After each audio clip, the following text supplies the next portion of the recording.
Science Out Loud.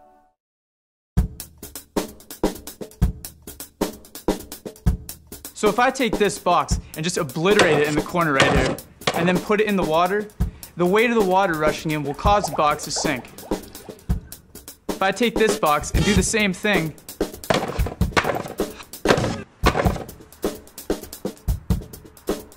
it tips over a little bit, but it still floats.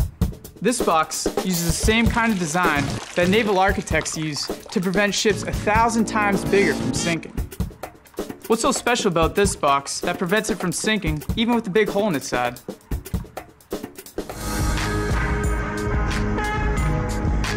Let's talk about why ships sink in the first place. You probably know that things will float in water if they're less dense than water, and sink if they're more dense. The metal that this ship is made out of is way more dense than water, so you might think it would sink. But that metal is shaped so that it traps a lot of air, which is less dense than water, inside it. So the average density of the hull of the ship is actually much lower than that of water, so the ship floats. But if the hull springs a leak and fills up with water, there's no more air to lower the average density of the hull, so the ship sinks. The design of this box basically prevents too much water from getting into it. This box's hull was divided up into watertight compartments with these walls called bulkheads. So when I made a hole right here, only this compartment filled up with water. The rest stayed dry and were able to keep the box afloat. This box is subdivided, and so is this ship. Say the ship is divided into 10 watertight compartments. If one area of the ship got damaged, only that compartment would flood, but not any of the others.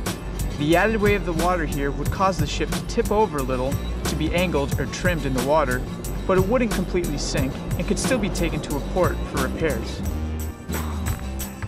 So even with subdivision, why do ships still sink? Well, it's impractical and expensive to design an unsinkable ship, especially because most of the time, ships just don't see that much damage. What naval architects do now is try to predict what kind of damage is most likely to happen when designing a ship.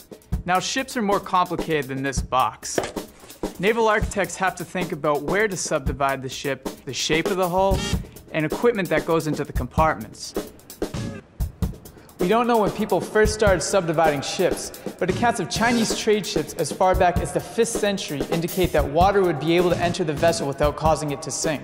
It's pretty crazy that technology that existed so long ago is still being used today. Hello, I'm Paul. Thank you for watching Science Out Loud. For more information, please visit our website.